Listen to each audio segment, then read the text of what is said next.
চিৎকার ব্যথা, ডানেও শান্তি নেই, বামেও শান্তি নেই। কিন্তু মা কখনো ছেলেকে, মেয়েকে, সন্তানদেরকে কখনো বদদুয়া তো দেয় না।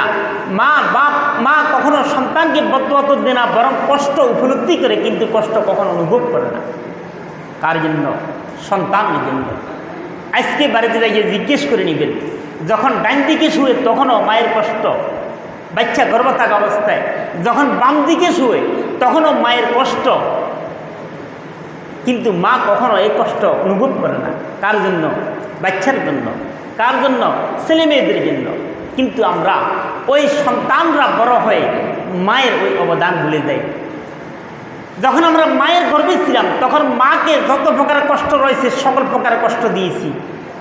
আর যখন আমরা ভূমিষ্ঠ হয়েছি, দুনিয়াতে আসছি, দুনিয়া দেখছি মায়ের মাধ্যমে, ওই দুনিয়াতে আসার পর আমাদেরকে ছোটোবেলায় লালন পালন করে কে? মা। আমাদের প্রত্যেকের মা আমাদের প্রথম শিক্ষক, প্রথম শিক্ষিকা। মা আমাদেরকে হাতের লেখা শিখেছে কে? মা। আমাদেরকে অক্ষর, বর্ণ, স্বরবর্ণ, ব্যঞ্জনবর্ণ, আলিফ বা তা সা, ABCD 1 2 3 4 শিখেছে কে? মা। মা যেভাবে আমাদেরকে লালন পালন করেছে, মা অনুরূপভাবে আমাদের প্রথম শিক্ষিকা। একইভাবে জমিনের কেউ, আমার আব্বাও, বাপের জাতীয় বাপরাও কখনো সন্তানের কান্নাকে থামাইতে পারেনি, কিন্তু মা সন্তানের কান্নাকে বন্ধ করেছে। ওই সন্তানরা বড় হয়ে মাকে বৃদ্ধাশ্রমে পাঠাতে কখনো দ্বিধাবোধ করে না। সন্তান যখন কান্নাকাটি করে, মা যদি পুকুর ঘাটে থাকে, মা যদি টয়লেট শৌচাগারে থাকে, মা যদি বাহিরে থাকে, যেখানেই থাকুক না কেন, সন্তানের কান্নার আওয়াজ শুনে মা কখনো 1 মিনিট 1 সেকেন্ডও বিলম্ব করে না, সন্তানের কাছে দৌড়াইয়া আসে। কথা ঠিক কিনা? ওই সন্তান বড় হয়ে মায়ের অবদান, মায়ের ভূমিকা, মায়ের পরিশ্রম, মায়ের হক, মায়ের কথা, মায়ের কি কষ্টের উপর কষ্ট সন্তান ভুলে যায়। সন্তান বড় হয়ে মাকে ডাকে বিদ্যা, বুড়ি। মাকে কি ডাকে? বিদ্যা ডাকে, বুড়ি ডাকে। ওই মাকে বৃদ্ধাশ্রমে পাঠায়, কখনো দ্বিধাবোধ করে না। সম্মানিত হাজিরিন মসজিদ, আমরা যেভাবে আমাদের সন্তানদেরকে লালন পালন করতেছি, তার চাইতে অধিক কষ্ট করে, পরিশ্রম করে মা আমাদের জন্য কষ্ট করেছে, কষ্ট করে আমাদেরকে লালন পালন করেছে। আমরাও কষ্ট যদি না বুঝি, তাহলে আমরা আমাদের সন্তানদেরকে নিয়ে, তার মা, আমার স্ত্রী কেমন কষ্ট করতেছে, ওই কথাটি যদি দেখি আমাদের বুঝে আসবে মা তার চাইতে আমাদের জন্য আরও বেশি অধিক হারে কষ্ট করেছে। তাহলে সকল কষ্ট কার ভাগে? মায়ের ভাগে। এই কারণে ইসলাম বাপের চাইতে মায়ের অধিকার, বাপের চাইতে মায়ের হক, বাপের চাইতে মায়ের খেদমতের কথা বেশি বলেছে। মুহাম্মদুর রাসূলুল্লাহ সাল্লাল্লাহু আলাইহি সাল্লামকে এক সাহাবায়ে কেরাম জিজ্ঞেস করলো যে আমার সবচাইতে মান আহাক্কু বিহসনি সাহাবাতি কলা উম্মুকা, কলা সুম্মা মান কলা উম্মুকা, কলা সুম্মা মান কলা উম্মুকা, কলা সুম্মা মান কলা আবুকা। এই হাদিসটা বুখারী, মুসলিম উভয় হাদিসের কিতাবের মধ্যে রয়েছে। দয়ার নবী, মায়ের নবী মুহাম্মদুর রাসূলুল্লাহ সাল্লাল্লাহু আলাইহি সাল্লামকে এক লোক জিজ্ঞেস করলো, মান আহাক্কু বিহসনি সাহাবাতি ওয়াদার রাসূল, আমার উত্তম আচরণ পাওয়ার সবচেয়ে প্রাপ্য অধিকার কে? অর্থাৎ আমার উত্তম আচরণ পাইবে সবচেয়ে সর্বপ্রথম কে পাওয়ার অধিকার? কলা, রাসূল বলতেছে উম্মুকা, তোমার মা। দ্বিতীয়বার ওই লোকটি আবার রাসূলকে জিজ্ঞেস করলো, কলা সুম্মা মান, লোকটি আবার জিজ্ঞেস করলো আল্লাহর রাসূল তারপর কে? দ্বিতীয় পর্যায়ে কে? কলা উম্মুকা, রাসূল আবার উত্তর বলতেছে তোমার মা। কলা সুম্মা মান, লোকটি তৃতীয়বার আবার জিজ্ঞেস করলো আল্লাহর রাসূল তৃতীয়বার আমার উত্তম আচরণ পাওয়ার হকদার অধিকার কার? কলা উম্মুকা, রাসূল তৃতীয়বারও বলতেছে তোমার মা। কারণ সকল কষ্ট কার ভাগে? মায়ের ভাগে। আরেকটা হাদিসের মধ্যে রয়েছে, বিশ্বনবী মুহাম্মদুর রাসূলুল্লাহ সাল্লাল্লাহু আলাইহি সাল্লামকে এক সাহাবায়ে কেরাম জিজ্ঞেস করলো আল্লাহর রাসূল, আমার আম্মা রয়েছে, আম্মাটি বয়স্ক বিদ্যা, আমার আম্মার আমি সেবা যত্নের ব্যবস্থা করি, খানা পানীয়ের ব্যবস্থা করি, আমি যা খাই তা খাওয়াই। আমাদের মধ্যে কয়জন আছে আমরা যা খাই মাকে তা খাওয়াই?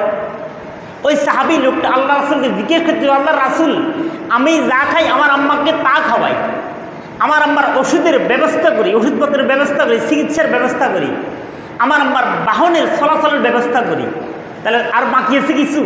সব কিছু করে লোকটি রাসূলকে জিজ্ঞেস করলো, আল্লাহর রাসূল, আমি কি আমার আম্মার হককে আদায় করতে পেরেছি? দেখেন কেমন প্রশ্ন। যত প্রকার রয়েছে হক আমরা বুঝি, সকল প্রকার হককে আদায় করেছি। আদায়ের পর লোকটি রাসূলকে জিজ্ঞেস করলো, আল্লাহর রাসূল, আমি কি আমার আম্মার হককে আদায় করতে পেরেছি? রাসূল বলতেছে কলা লা। রাসূল কি বলতেছে? কলা লা। রাসূল বলতেছে না, তোমার আম্মা তোমার জন্য তার চাইতে আরো বেশি অধিক হারে কষ্ট করেছে। ওই মাকে আমরা বিদ্যা বলতে, বুড়ি বলতে বিলম্ব করি না, দেরি করি না। কথা ঠিক কিনা? আমাদের সমাজে, আমাদের গ্রাম, এই সমাজের কথা বলতেছি এরকম না, আমার কোনো আলোচনা এই সমাজের সাথে সম্পৃক্ত না। যদি এই সমাজের ক্ষতি হই, এই আলোচনাগুলো সারা বিশ্বে প্রচার হয়, এই সমাজের সাথে সম্পৃক্ত আলোচনা এমন না।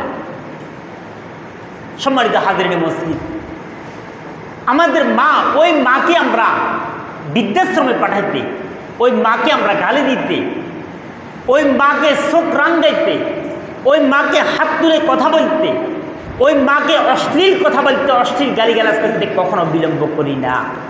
অথচ রাসূল কি বলতেছে? সকল কিছু হক আদায়ের পরেও রাসূল বলতেছে কল আল্লাহ, তোমার মায়ের হক এখনো আদায় হয়নি, কারণ তার চাইতে অধিক হারে তোমার মা তোমার জন্য কষ্ট করেছে। সম্মানিত হাজিরিন মসজিদ, আমরা কথাটুকু স্মরণ রাখব, মায়ের অবদান কেমন, পরিশ্রম কেমন, মা সন্তানের জন্য ব্যথা অনুভব করে, সন্তান প্রসবের সময় কেমন ব্যথা অনুভব করে। কত মহিলা সন্তান প্রসবের সময় মারা যায়, কিন্তু জানার পরও তারা বাচ্চা নেই। কার টানে? সন্তানের টানে, সন্তানকে লালন পালন করার জন্য। অথচ ওই সন্তান বয়স্ক হয়ে মাকে বৃদ্ধাশ্রমে পাঠাইতে, গালিগালাজ করতে, মায়ের সাথে রূঢ় ভাষা ব্যবহার করতে, মায়ের সাথে অশ্লীল গালিগালাজ করতে, মায়ের হককে আদায় না করতে কখনো বিলম্ব করে না। স্মরণ রাখবেন, যদি আপনি আপনার মায়ের হককে আদায় না করেন, আপনার সন্তানরাও আপনার হক কখনো আদায় করবে না। কথা ঠিক কিনা? বিশ্বনবী মুহাম্মদ রাসূলুল্লাহ সাল্লাল্লাহু আলাইহি সাল্লামকে দ্বিতীয় পর্যায়ে তাও বলল তোমার মা, তৃতীয় পর্যায়ে তাও বলল তোমার মা, চতুর্থ পর্যায়ে কলা সুম্মামান। ওই লোকটি চতুর্থবার আবার প্রশ্ন করল সুম্মামান, ও আল্লাহর রাসূল, প্রথম তিনটিতে মায়ের সম্পর্কে, চতুর্থবার আবার জিজ্ঞেস করলো তারপর কে? কলা আবুকা। রাসূল বলতেছে তারপরে কে? তোমার পিতা। চতুর্থবার কার কথা বলতেছে? পিতার কথা বলতেছে। তাহলে ইসলাম দেখেন, পিতা মাতা উভয়ের মিশ্রণে সন্তান ভূমিষ্ঠ হয়, কিন্তু সবচেয়ে লালন পালনের ক্ষেত্রে, কষ্টের ক্ষেত্রে ভূমিকা কার? মায়ের। এই কারণে মায়ের হকের কথা তিনবার বলতেছে।